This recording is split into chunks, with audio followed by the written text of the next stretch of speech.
నమస్తే సీమా న్యూస్ కి స్వాగతం. ముందుగా ముఖ్య వార్తల్లోని వివరాలకు వెళ్తే ముఖ్యమంత్రి నారా చంద్రబాబు నాయుడు అభివృద్ధి, సంక్షేమం, నిజాయితీ, సామాజిక న్యాయం ధ్యేయంగా పాలన చేశారు. అందుచేతనే చంద్రబాబు అక్రమ అరెస్టును ఖండిస్తూ 70 దేశాల్లో ప్రజలు, యువత సంఘీభావన ప్రదర్శన చేశారని మంత్రి బీసీ జనార్దన్ రెడ్డి అన్నారు. బనగానపల్లె పట్టణంలోని టీడీపీ కార్యాలయం నందు మంత్రి బీసీ జనార్దన్ రెడ్డి విలేకరుల సమావేశంలో మాట్లాడుతూ అన్ని రాజకీయ పార్టీలు సంఘీభావం ప్రకటించాయని, దేశవ్యాప్తంగా మద్దతు పలికారని, 70 దేశాల్లో చంద్రబాబుకు సంఘీభావ ప్రదర్శనలు చేశారని అన్నారు. వైసీపీ అరాచకాలకు చరిత్రలో నిలిచిపోయేలా 11 సీట్లకే పరిమితం చేస్తూ 2024 సార్వత్రిక ఎన్నికల్లో ప్రజలు చారిత్రాత్మక తీర్పునిచ్చారని అన్నారు. చంద్రబాబు నాయుడు గారిని అక్రమంగా అరెస్ట్ చేసి ఇప్పటికి కరెక్ట్గా 1 సంవత్సరం కాలం అయిపోతూ ఉంది. గత సంవత్సరం ఇదే రోజున ఇక్కడే బనగానపల్లి నుంచి బయలుదేరి నంద్యాలకు పోవడం జరిగింది. నంద్యాల నుంచి పోయిన తర్వాత అక్కడికి వెళ్ళి పబ్లిక్ మీటింగ్ పెట్టిన తర్వాత ఆ రోజు రాత్రి 12:30 గంటల తర్వాత నిద్రలో ఉండేటువంటి వ్యక్తిని తీసుకువెళ్ళి అరెస్ట్ చేయడానికి దుర్మార్గంగా ఆ రోజు రావడం జరిగింది. ఆ రోజు అభివృద్ధి, సంక్షేమమే ప్రజల కోసమే కష్టపడే ఒక నాయకుడిని ఆ రోజు ప్రజలందరికీ కూడా తెలుసు. అటు సంక్షేమము, ఇటు అభివృద్ధి కూడా సమానంగా చేసినటువంటి ప్రజానాయకుడు చంద్రబాబు నాయుడు గారు. మచ్చలేని నాయకుడిని, మచ్చలేని చంద్రుని మీద ఏదో విధంగా కక్షపూరితమైనటువంటి ఉద్దేశంతో తాను ముద్దాయిని అయినాను, తాను జైలు పాలైనానని చెప్పినటువంటి జగన్మోహన్ రెడ్డి ఇతరులు కూడా ఎందుకు కాకూడదు, ఆయనను కూడా అరెస్ట్ చేసి అక్రమ కేసులు పెడితే ఆ యొక్క మచ్చ ఆయనకు కూడా పోతుందనేటువంటి ఉద్దేశంతో ఆ రోజు జగన్మోహన్ రెడ్డి గారు ప్రవర్తించారు. అదేవిధంగా చంద్రబాబు గారి అత్యంత ఆ రోజు అరెస్ట్ చేసినప్పుడు హైకోర్టు కూడా వ్యాఖ్యానించింది. ఆ రోజు చంద్రబాబు నేరఘటనలో భాగస్వామ్యం ఉన్నట్టు ప్రాథమికంగా కనిపించడం లేదు. రికార్డులను పరిశీలిస్తే 22 నెలల తరువాత అరెస్టు చేయడం కరెక్ట్ కాదు అని చెప్పి బెయిల్ ఇచ్చేటప్పుడు విషయాలలో కూడా అప్పుడు కూడా మాత్రమే హైకోర్టు కూడా ఆ రోజు మాట్లాడడం జరిగింది. ఆ రోజు 70 దేశాలలో ఉన్నటువంటి రాజకీయ పార్టీలు కానీ, నాయకులు కానీ, భారతదేశ చరిత్రలో ప్రతి ఒక్క నాయకుడు, ప్రతి ఒక్కరు కూడా ప్రజలు పసిపిల్లల కానుంచి 80-90 ఏళ్ళ బయటికి వస్తున్నాయి, తన అక్రమాలను బయట ఎక్కడైనా పబ్లిక్లో పెడుతున్నది తెలుగుదేశం ప్రభుత్వం అని చెప్పి ఆలోచనతో అడగదొక్కాలి. ఈరోజు తెలుగుదేశం పార్టీని అడగదొక్కేస్తే నాకు ఎదురుండదు, నాకే మొత్తం మళ్ళీ నేను గెలుస్తాను. Why not 175? ఎందుకు 175 సీట్లు మనం గెలవకూడదు అనేటువంటి జగన్మోహన్ రెడ్డి అహంకార ధోరణితో ఆ రోజు అందరినీ కూడా అరెస్ట్ చేయడం జరిగింది. దేశ చరిత్రలో ఎక్కడ కూడా పబ్లిక్ మీటింగ్లు పెట్టుకుంటే మీరు బీటీ రోడ్ల మీద పెట్టుకోకూడదు. లోకేష్ బాబు గారు బయట తిరుగుతుంటే యువగలంలో కూడా అనేక ముప్పు తిప్పలు పెట్టి మైకులు లాక్కున్నారు. ఆఖరికి ఇది మీటింగ్లు కూడా పెట్టుకోకపోతే ఎక్కడో ఊరు బయట ఉండేటువంటి చోట మేము డబ్బాలు కట్టుకొని, బాక్సులు కట్టుకొని ఆ రోజు మీటింగ్లు చెప్పుకోవాల్సిన పరిస్థితి.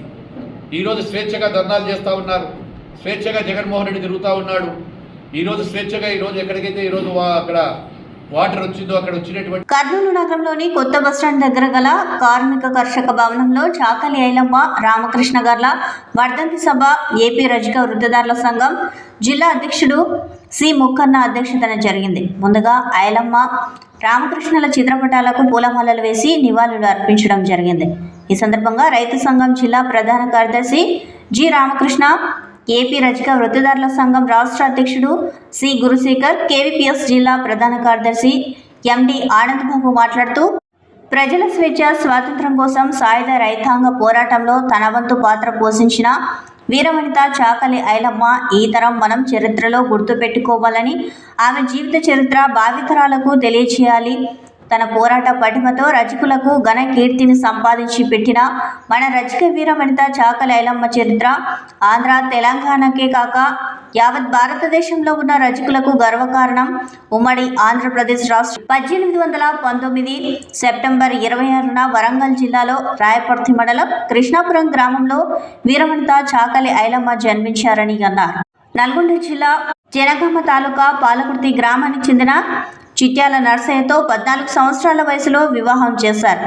ఆమె వివాహం అనంతరం భర్తతో పాటు కలిసి ఆనాటి భూస్వాముల సహకారంతో ప్రజలపై దాడులు చేస్తున్న నిజాం నవాబుకు సంబంధించిన రజాకార్లకు వ్యతిరేకంగా ఆమె పోరాటంలో పాల్గొన్నారు.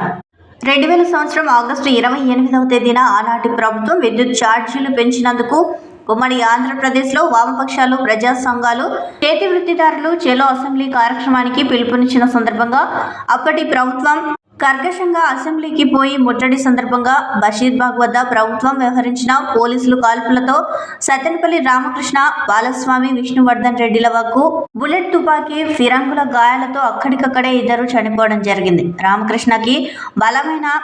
రామకృష్ణారెడ్డికి తలకు బుల్లెట్ తగలడం వల్ల 10 రోజుల తర్వాత కోలుకోలేక 8/9/2000 సంవత్సరంలో సత్తెనపల్లి రామకృష్ణ తుది శ్వాస విడిచారు. ఈ కార్యక్రమంలో జిల్లా గౌరవ అధ్యక్షులు C Hanumanthu, Kurnool old city కార్యదర్శి సిహెచ్ శ్రీనివాసులు, అధ్యక్షురాలు సి జయమ్మ, న్యూ సిటీ కార్యదర్శి సి శేషాద్రి, అధ్యక్షుడు సి రాముడు, జిల్లా కమిటీ సభ్యులు శేఖర్ బాబు, ఎల్లయ్య, రమణ, సుంకన్న, బెల్గల్ రామకృష్ణ, బాలు, సంత గుడ్లూరు, చిదానందం, లక్ష్మణ, కర్నూలు నగర నాయకులు మద్దిలేటి, కర్రెన్న, ఈశ్వరమ్మ, పుష్ప తదితరులు పాల్గొన్నారు.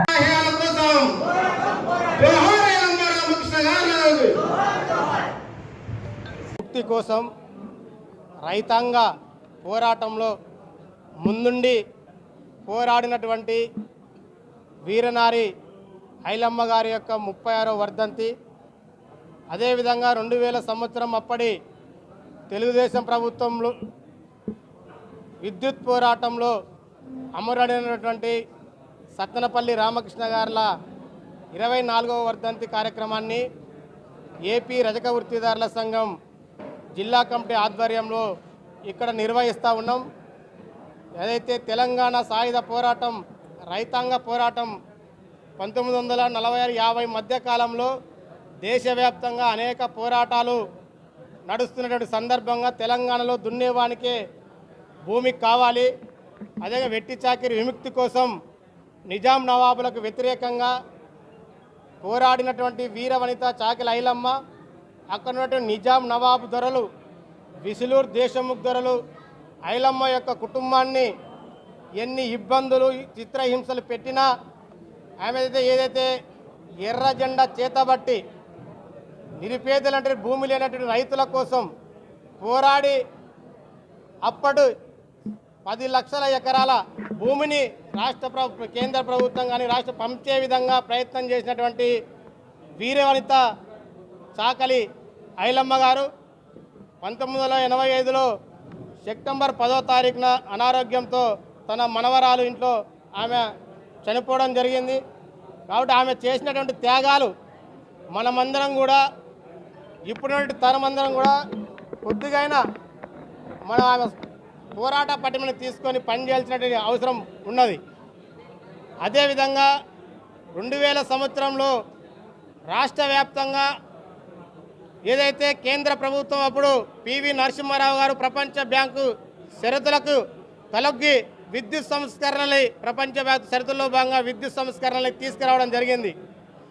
ఆ విద్యుత్ సంస్కరణలో భాగంగా ఏదైతే వెనుకబడినటువంటి రజకులు కానీ, అదేవిధంగా చేతి వృత్తుల మీద ఆధారపడిన కుటుంబాలు కానీ, రైతులు కానీ, వీరందరికీ కూడా విద్యుత్ ఛార్జీలు పెరగబోతున్నాయి. వీళ్ళందరికీ కూడా పెరిగితే చాలా హానికరం. వాళ్ళు ఇప్పటికే వృత్తి మీద ఆధారపడే కుటుంబాలు కానీ, వ్యవసాయం ఆధారపడే రైతులు కానీ కరెంటు బిల్లు పెడితే కట్టలేని పరిస్థితి. కాబట్టి మీరు విద్యుత్ సంస్కరణకి వ్యతిరేకంగా ఆ రోజు తెలుగుదేశం ప్రభుత్వం ఉమ్మడి ఆంధ్రప్రదేశ్ అధికారంలో ఉంది. ఇప్పుడు కూడా ఈ రాష్ట్రంలో తెలుగుదేశం పార్టీ అధికారంలో ఉంది. ఆ రోజు ఏదైతే సత్తెనపల్లి రామకృష్ణ గారు ఆగస్టు 28వ తారీఖు బషీర్బాగ్లో, హైదరాబాద్ ఉమ్మడి రాజధానిలో కాల్పుల్లో గాయపడి సెప్టెంబర్ 8వ తారీఖు హాస్పిటల్లో మరణించినటువంటి వ్యక్తి. అయితే ఐలమ్మ గారి యొక్క జయంతి వర్ధంతి కూడా 10వ తారీఖు ఉండడం వల్ల రెండు కూడా మనం ప్రతి సంవత్సరం కూడా వర్ధంతి సభ జరుపుతాం. కాబట్టి రెండు కలిపి జరుపుతూ ఉన్నాయి. ఈ విద్యుత్ సంస్కరణలకి ఆ రోజు అయితే రామకృష్ణ గారి త్యాగ ఫలితమే నేడు కూడా విద్యుత్ ఛార్జీలు ఇప్పటిదాకా కూడా పెరగడం లేదు. కాబట్టి ఏదైతే పాలక వర్గాలు వృత్తిదారులకి, రజక వృత్తిదారులకి ఇచ్చిన వాగ్దానాలని అమలు చేయాలని ఏపీ రజక వృత్తిదారుల సంఘం మేము విజ్ఞప్తి చేస్తున్నాం. ఐలమ్మ గారి ఏదైతే రామకృష్ణ గారి ఆశయాల కోసం మరెన్నో పోరాటాలు చేసి ముందుగా మేమందరం కూడా ఉద్యమాలకు సిద్ధమవుతామని తెలియజేస్తూ నా పేరు గురుశేఖర్. కలకత్తాలో జూనియర్ వైద్యురాలి మృతి ఘటన జరిగి నెల రోజులు గడిచినా న్యాయం జరగలేదని వైద్యులు దేశవ్యాప్తంగా నిరసన చేపట్టారు. నిరసనలో భాగంగా కర్నూలు కలెక్టర్ కార్యాలయం ముందు గైనకాలజిస్టు వైద్యులు ఇండియన్ మెడికల్ అసోసియేషన్ ఆధ్వర్యంలో శాంతియుత నిరసన తెలిపారు. వైద్యురాలి మృతికి కారణమైన నిజమైన నేరస్తులను ఇంతవరకు గుర్తించలేదని వారు తెలిపారు. వెంటనే దోషులను గుర్తించి కఠినంగా శిక్షించాలని వైద్యులు డిమాండ్ చేశారు.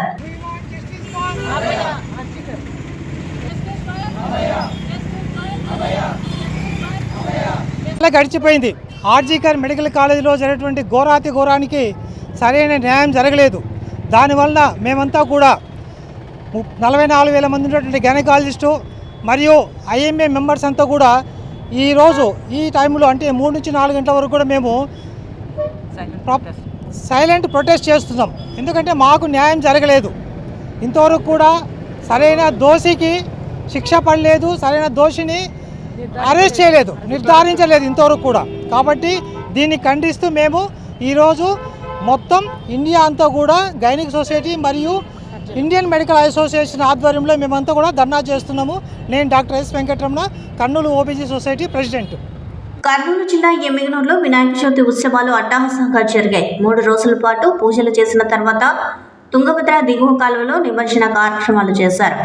పెద్ద ఎత్తున భక్తులు తలపై విఘ్నేశ్వరుని పెట్టుకుని జై గణేష్ అంటూ తుంగభద్ర దిగువ కాలువలో నిమజ్జనం చేశారు. నగర ప్రజలు విఘ్నేశ్వర్లతో కాలువ వద్దకు చేరుకోవడంతో అంతా కూడా సందడి వాతావరణం నెలకొంది. ఇదే సమయంలో నిమజ్జనానికి సంబంధించిన ఏర్పాట్లపై అధికారులు దృష్టి సారించారు. ప్రధానంగా పోలీస్, మున్సిపల్, రెవెన్యూ ఏజెన్సీల సహకారంతో నిమజ్జనానికి పక్కా ఏర్పాట్లను అధికార యంత్రాంగం చేసింది. భక్తులు వినాయకులను మేళ తాళాలతో బాణసంచ పేస్తూ డ్యాన్సులు వేస్తూ శోభయాత్రగా భక్తులు వినాయకుడి నిమజ్జనం చేశారు.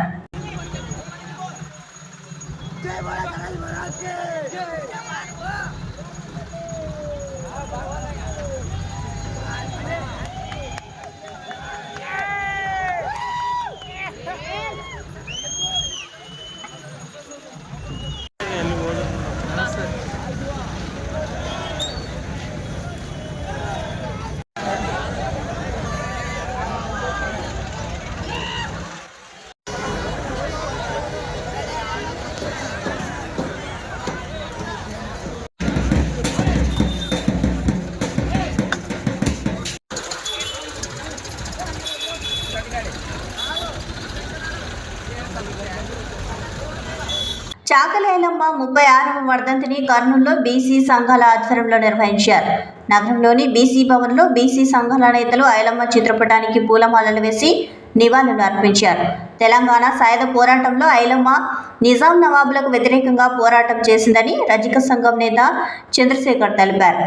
ఐలమ్మను ఆదర్శంగా తీసుకుని మహిళలు ముందుకు రావాలని కోరారు.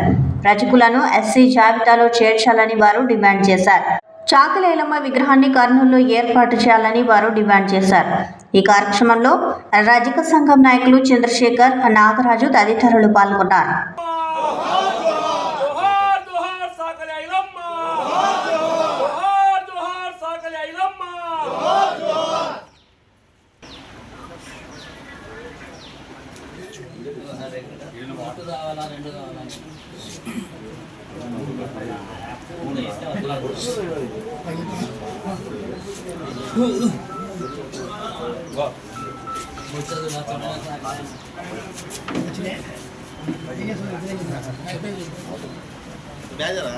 సందర్భంగా మా రజక సంఘం ఆమెకు నివాళులు అర్పిస్తూ రాబోయే తరంలో ఐలమ్మ లాంటి మహిళలు ముందుకు రావాలి, రజక సంఘాన్ని ఉద్ధరించాలని చెప్పి కోరుకుంటున్నాము. ఆ రోజుల్లో ఆమె ఒక సాయుధ పోరాటం కోసం, ఒక భూమి కోసం పోరాటం చేసి సక్సెస్ అయింది. ఆ విధంగా ఈ యొక్క రాజకీయ ప్రక్షాళన కూడా చేయాల్సిన అవసరం ఉంది. రాజకీయం కూడా రజకులుగా ముందుకు రావాలి. రజకుల్లో ఉన్న మహిళలు కూడా ముందుకు వచ్చి చాకలి ఐలమ్మను స్ఫూర్తిగా తీసుకొని చాకలి అమ్మాయి దగ్గర పోరాటం చేసి రజకులను ఎస్సీ జాబితాలో చేర్పించేంత వరకు పోరాటం చేయాలని చెప్పి కోరుకుంటున్నాను.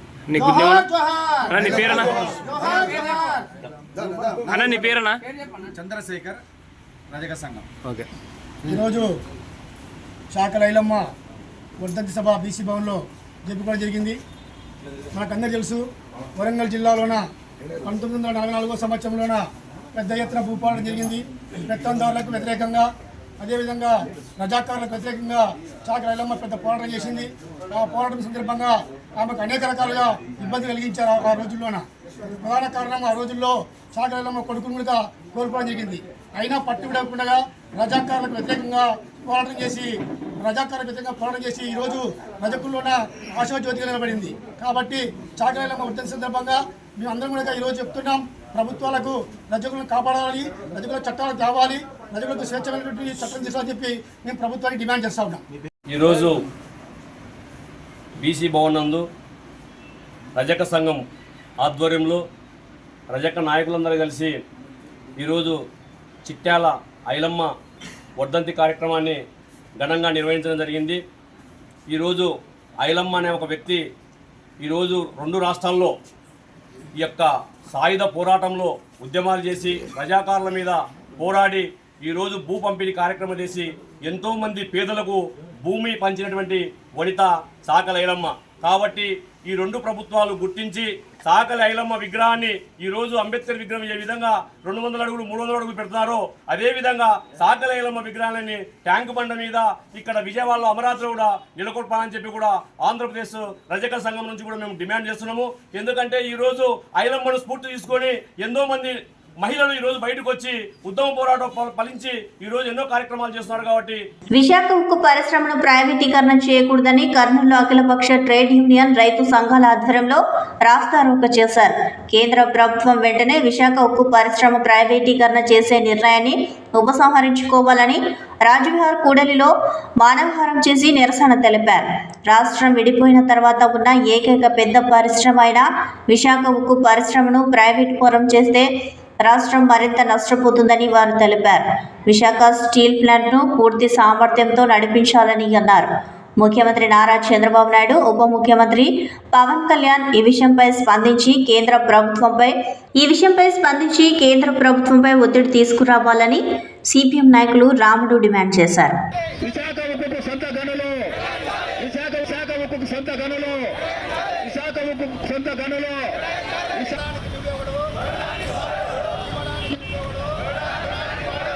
అమ్మడానికి నువ్వెవడు?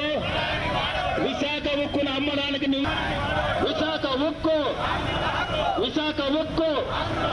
విశాఖ ఉక్కు కొమ్ముగాస్తున్న నరేంద్ర మోడీ, ఆదానీల కొమ్ముగాస్తున్న నరేంద్ర మోడీ, అంబానీల కొమ్ముగాస్తున్న నరేంద్ర మోడీ రంగమే కొనసాగించాలని, విశాఖ ఉక్కును ప్రైవేట్ పరం చేయకూడదని చెప్పేసి డిమాండ్తో ఈరోజు రాష్ట్ర వ్యాప్తంగా విశాఖ ఉక్కు పరిరక్షణ కోసం ఈరోజు సిఐటియు, ఏఐటిసి అలాగే రైతు సంఘాలు అందరూ కలిపి ఈరోజు రాస్తారోకో నిర్వహించడం జరిగింది. రాష్ట్ర ప్రభుత్వం ఆలోచించాలా, ఎందుకంటే విశాఖ ఉక్కు ఆంధ్రుల హక్కు అని చెప్పేసి పెద్ద ఉద్యమం చేసి దాదాపు 32 మంది బలిదానం చేసుకుని విశాఖ ఉక్కు పరిశ్రమను నెలకొల్పారు. ఈరోజు రాష్ట్రం విడిపోయింది, రాష్ట్రం వెనకబడిపోతుంది. ఉన్న ఏకైక పరిశ్రమ, ప్రభుత్వ రంగ సంస్థ, పెద్ద పరిశ్రమ విశాఖ ఉక్కు పరిశ్రమను కూడా ఈరోజు ప్రైవేట్ పరం చేయడం వల్ల రాష్ట్రం మరింతగా దిగజారిపోయే పరిస్థితి ఉంది. కనుక చంద్రబాబు నాయుడు గారు ఆలోచించాలా, పవన్ కళ్యాణ్ గారు ఆలోచించాలా. ఏదైతే నరేంద్ర మోడీ ప్రైవేటు వ్యక్తులకు అప్పజెప్పాలనే ఆలోచన విరమించుకోవాలా. విశాఖ ఉక్కు పరిశ్రమకు గనులు కేటాయించి విశాఖ ఉక్కుని ప్రభుత్వ రంగమే నడపాలని చెప్పేసి మేము డిమాండ్ చేస్తున్నాం. నా పేరు రాముడు, సిఐటియు నగర కార్యదర్శి. ఈరోజు రైతు కార్మిక సంఘాల ఆధ్వర్యంలో విశాఖ ఉక్కు ప్రైవేటీకరణ ఆపాలని, అదేవిధంగా విశాఖ ఉక్కు సామర్థ్యాన్ని పెంచడానికి ప్రభుత్వమే గనులను కేటాయించి మరి ప్రభుత్వ రంగంలోనే విశాఖ ఉక్కుని నడపాలని చెప్పేసి మేము డిమాండ్ చేస్తున్నాం. విశాఖ ఉక్కు ఆంధ్రలో ఉక్కని జరిగినటువంటి ఒక మహా ఉద్యమంలో 32 మంది ప్రాణాలు బలిత్యాగాలు చేసి సాధించుకున్నటువంటి విశాఖ ఉక్కుని ఈరోజు కేంద్రంలో ఉన్నటువంటి బీజేపీ ప్రభుత్వం, నరేంద్ర మోడీ ఈ ప్రభుత్వం మరి గత 3 సంవత్సరాలుగా పోరాటం జరుగుతున్నా ఈ ఆంధ్ర రాష్ట్రానికి ద్రోహం చేస్తున్నాడు. ఆంధ్రద్రోహి నరేంద్ర మోడీ అని చెప్పేసి మేము ఈరోజు చెప్తున్నాం. తక్షణమే విశాఖ ఉక్కు ఫ్యాక్టరీని ఈరోజు ప్రభుత్వ రంగంలోనే నడిపించాలని, అంతేకాకుండా మరి ఇప్పుడే విశాఖ ఉక్కే కాకుండా ఈరోజు ప్రభుత్వ రంగ సంస్థల పక్కన ఉన్నటువంటి మరి తెలంగాణ ప్రభుత్వం కానీ, అదేవిధంగా ఛత్తీస్గఢ్లో ఉన్నటువంటి ప్రభుత్వాలు ఈరోజు ప్రభుత్వ రంగ సంస్థల్ని ప్రైవేట్ పరం చేయడం లేదని చెప్పేసి అమిత్ షా ఎన్నికల ముందు చెప్పాడు. మరి ఆంధ్రప్రదేశ్లో ఉన్నటువంటి మరి విశాఖ ఉక్కుని ఎందుకు ప్రైవేట్ పరం చేస్తున్నారని మేము అడుగుతున్నాం. చంద్రబాబు నాయుడు గారు ఈరోజు మేము అడుగుతున్నాం. ఈరోజు మాట వెళితే నువ్వు అమరావతి అంటున్నావు, పోలవరం అంటున్నావు, మరి విశాఖ ఉక్కుని గురించి ఎందుకు మాట్లాడడం లేదని చెప్పేసి అడుగుతున్నాం. ఈరోజు మీ అడుగుజాడలతో నడుస్తున్నటువంటి బీజేపీ ప్రభుత్వం ఈరోజు నువ్వు విశాఖ ఉక్కును ప్రైవేట్ పరం చేయకపోతే పవన్ కళ్యాణ్ కానీ చంద్రబాబు నాయుడు కానీ బీజేపీ కానీ ఈ రాష్ట్ర ప్రజలకు ద్రోహం చేసిన వాళ్ళు అవుతారని చెప్పేసి తెలియజేస్తున్నాం. విశాఖ ఉక్కు అవసరాలు ఉన్న పేదలకు బ్యాంకర్లు రుణాలు మంజూరు చేసి అండగా నిలవాలని జిల్లా కలెక్టర్ పి రంజిత్ బాషా ఆదేశించారు. మంగళవారం కలెక్టరేట్లోని సమావేశ మందిరంలో బ్యాంకర్లకు సంబంధించి జిల్లా కలెక్టర్ అధ్యక్షతన డిస్ట్రిక్ట్ కన్సల్టివ్ కమిటీ సమావేశం జరిగింది. ఈ సందర్భంగా కలెక్టర్ పేదలకు రుణాలు మంజూరుపై బ్యాంకర్లు అధికారులతో చర్చించారు. అనారోగ్యంతో ఉన్న రైతులకు డబ్బు లేక పై చదువులకు వెళ్లలేని విద్యార్థులకు పెట్టుబడి పెట్టలేక ఏ ఉపాధి లేని నిరుద్యోగ యువతకు సహాయం చేసే అవకాశాలను పరిశీలించాలని కలెక్టర్ బ్యాంకర్లు అధికారులను ఆదేశించారు. విద్యా రుణాలు, స్టాండప్ ఇండియా, ఫైనాన్షియల్ లిటరీ సెంటర్లు, పిఎం ఈజీపీ ముద్ర తదితర పథకాలు ఎన్నో ఉన్నాయి. బ్యాంకర్లు రుణాలు ఇవ్వడానికి సిద్ధంగా ఉన్నారు. కాబట్టి గ్రామాల్లో అవసరాల్లో ఉన్న వారిని గుర్తించి రుణాలు మంజూరుకు తగిన చర్యలు తీసుకోవాలని కలెక్టర్ అధికారులకు ఆదేశించారు. విద్యా రుణాలు, వ్యవసాయ పరికరాలు, చిన్న తరహా పరిశ్రమలు యూనిట్ల స్థాపన, చిన్న తరహా టమాటా, ఉల్లి ప్రాసెసింగ్ యూనిట్లు, సంఘాల మహిళలకు స్వయం ఉపాధి తదితర అవసరాలు ఏవైనా కావచ్చు. వాటిని బ్యాంకుల ద్వారా తీర్చేందుకు డిఆర్డీఏ, వ్యవసాయ శాఖ, పరిశ్రమల శాఖ, హార్టికల్చర్, పశుసంవర్ధక, ఫుడ్ ప్రాసెసింగ్ శాఖల అధికారులు బాధ్యత తీసుకోవాలని కలెక్టర్ నిర్దేశించారు. గ్రామీణ ప్రాంతాల్లో విద్యా రుణాలు ఎంతమందికి మంజూరు చేస్తున్నారని కలెక్టర్ బ్యాంకర్లను ప్రశ్నించారు. Canara bank rural self employment training institute ప్రాముఖ్యత పోషించాలని కలెక్టర్ ఆదేశించారు. ప్రతి ఏడాది 200 మందికి వివిధ రంగాల్లో శిక్షణ ఇస్తున్నామని సంస్థ అధికారులు తెలిపారు. శిక్షణతో పాటు వివిధ సంస్థల్లో టైప్ చేసుకుని ఉపాధి అవకాశాలు కూడా కల్పించాలని కలెక్టర్ సంబంధిత అధికారులను ఆదేశించారు. స్వయం సహాయక సంఘాల ఉత్పత్తులను ఆన్లైన్లో లేదా డీమార్ట్ లాంటి పెద్ద కంపెనీలతో టైప్ అయ్యే విధంగా చర్యలు తీసుకోవాలని కలెక్టర్ డిఆర్డీఏ పీడీని ఆదేశించారు. పరిశ్రమలు స్థాపనకు ముందుకు వచ్చే యువతకు స్టాండప్ ఇండియా స్కీమ్ కింద రుణాలు మంజూరుపై దృష్టి పెట్టాలని కలెక్టర్ ఆదేశించారు. పశుసంవర్ధక శాఖకు సంబంధించిన గోకులం పథకం కింద లబ్ధిదారుల గుర్తింపు పూర్తి చేసి త్వరితగతిన గ్రౌండింగ్ చేయాలని కలెక్టర్ ఆదేశించారు. నిర్దేశించిన లక్ష్యం మేరకు CCR RC కార్డులను త్వరితగతిన జారీ చేసి కౌలు రైతులకు రుణాలు మంజూరు చేయించాలని కలెక్టర్ వ్యవసాయ శాఖ అధికారులు బ్యాంకర్లను ఆదేశించారు. సమావేశంలో joint collector doctor B Navya, LDM Chandrarao, RBI LDM Naveen Kumar, NABARD DDM M Subbareddy, Canara bank DM రఘువీర్, SC/ST chamber of commerce president Ramachandra Rajamahendranath, incharge principal commissioner Ramalingeshwar, KDCC bank CEO Vijayasekhar, bankers, సంబంధిత శాఖల అధికారులు తదితరులు పాల్గొన్నారు. జాతీయ కాంగ్రెస్ యువ నాయకుడు రాహుల్ గాంధీని ప్రధాని చేయడం, రాష్ట్రంలో శ్రీమతి వైఎస్ షర్మిలారెడ్డిని ముఖ్యమంత్రిగా చేయడం ప్రతి కాంగ్రెస్ కార్యకర్త లక్ష్యమని జిల్లా కాంగ్రెస్ కమిటీ నూతన అధ్యక్షులు పరిగెల మురళీకృష్ణ అభిప్రాయపడ్డారు. మంగళవారం జిల్లా కాంగ్రెస్ కమిటీ నూతన అధ్యక్షులుగా బాధ్యతలు స్వీకరించిన అనంతరం విలేకరులతో మాట్లాడుతూ కార్యకర్తలు పార్టీకి పునాది లాంటి వారని, ప్రతి కార్యకర్తను పార్టీ గుర్తిస్తుందని, కష్టపడే కార్యకర్తకు తప్పకుండా ఫలితం ఉంటుందని, కర్నూలు జిల్లాలో కాంగ్రెస్ పార్టీని బలోపేతం చేయడమే లక్ష్యమని, నా మీద నమ్మకంతో అధ్యక్షత బాధ్యతలు అప్పగించిన అధిష్టానం పెద్దలు శ్రీమతి సోనియా గాంధీకి, రాహుల్ గాంధీకి, శ్రీమతి ప్రియాంక గాంధీకి, అఖిల భారత కాంగ్రెస్ కమిటీ అధ్యక్షులు శ్రీ మల్లికార్జున ఖార్గేకి, ఏఐసిసి ప్రధాన కార్యదర్శి కేసీ వేణుగోపాల్కి, మాణిక్యం ఠాగూర్కి, ఆంధ్రప్రదేశ్ కాంగ్రెస్ కమిటీ అధ్యక్షురాలు శ్రీమతి వైఎస్ షర్మిలారెడ్డికి కృతజ్ఞతలు తెలియజేస్తున్నానని అన్నారు. కాంగ్రెస్ పార్టీని సీనియర్లను, జూనియర్లను, SC/ST, BC, మైనార్టీ వర్గాలను అందరినీ కలుపుకొని పనిచేస్తానని, జిల్లాలో కాంగ్రెస్ పార్టీని ప్రక్షాళన చేసి ఉత్సాహవంతులైన పార్టీకి అంకిత భావంతో పనిచేసే వారికి పదవులు కల్పిస్తామని, ఈ నెలలో DCC కొత్త కార్యవర్గాన్ని ఏర్పాటు చేస్తామని, ప్రణాళిక ప్రకారం పార్టీని ముందుకు తీసుకువెళ్తామని, ప్రజా సమస్యలపై ఏ విధంగా పనిచేయాలి, కాంగ్రెస్ పార్టీని ఏ విధంగా బలోపేతం చేయాలి, కాంగ్రెస్ పెద్దల సలహాలు సూచనలు తీసుకుంటామని మాజీ ముఖ్యమంత్రులు కోట్ల విజయభాస్కర్ రెడ్డి, దామోదరం సంజీవయ్య కర్నూలు జిల్లాలో జన్మించడం కర్నూలు జిల్లాకు గర్వకారణమని అభిప్రాయపడ్డారు. సీక్యాంప్ సెంటర్ నందలి రాజీవ్ గాంధీ విగ్రహానికి, కిసాన్ ఘాట్ నందలి కోట్ల విజయభాస్కర్ రెడ్డి సమాధికి, రాజీవ్హార్ సెంటర్ నందలి శ్రీమతి ఇందిరాగాంధీ విగ్రహంనకు, 5 రోడ్ల సర్కిల్ నందలి బాబు జగజీవన్ రామ్ విగ్రహానికి, SBI సర్కిల్ నందలి డాక్టర్ వైఎస్ రాజశేఖర్ రెడ్డి విగ్రహానికి, కోట్ల సర్కిల్ నందలి కోట్ల విజయభాస్కర్ రెడ్డి విగ్రహంనకు, పాత బస్టాండ్ నందలి డాక్టర్ బిఆర్ అంబేద్కర్ విగ్రహాలకు, పార్టీ కార్యాలయం ముందుగల దామోదరం సంజీవయ్య విగ్రహాలకు పూలమాలలు వేసి పార్టీ కార్యాలయంలోకి ప్రవేశించారు. నాయకులు, కార్యకర్తలు, మహిళలు మురళీకృష్ణకి పూలమాలలతో, బొకేలతో, పూలతో ఘనంగా స్వాగతం పలికారు. ఈ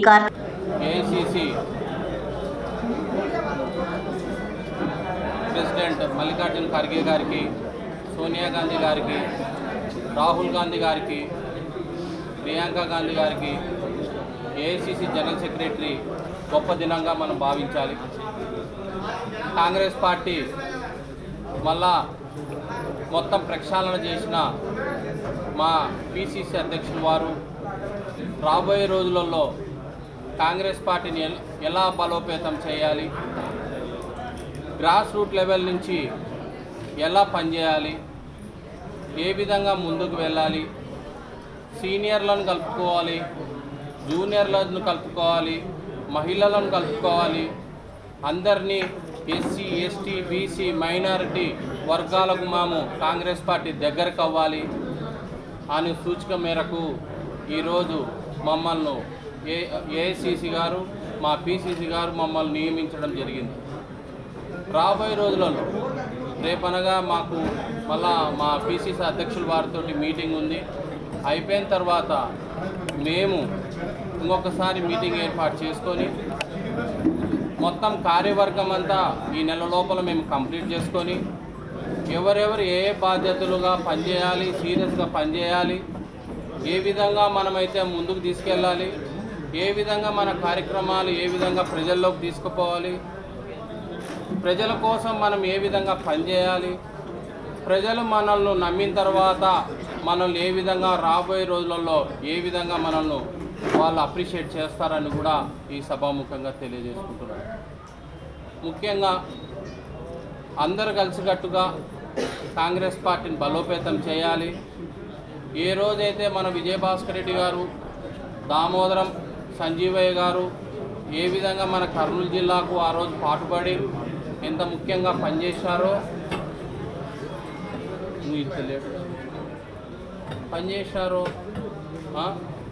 అందరూ కూడా కలిసికట్టుగా పనిచేసి ఆ రోజు ఎక్కువ అత్యధిక మనం ఓట్లు సాధించాము, సీట్లు సాధించాము. అదేవిధంగా రాబోయే రోజులలో మున్సిపల్ ఎలక్షన్స్ దగ్గర నుంచి, గ్రామ పంచాయతీ ఎలక్షన్స్ నుంచి, కార్పొరేటర్ ఎలక్షన్స్ నుంచి మనం కష్టపడాల్సిందే. అందరం. ఈ వార్తలు ఇంతతో సమాప్తం. నమస్కారం.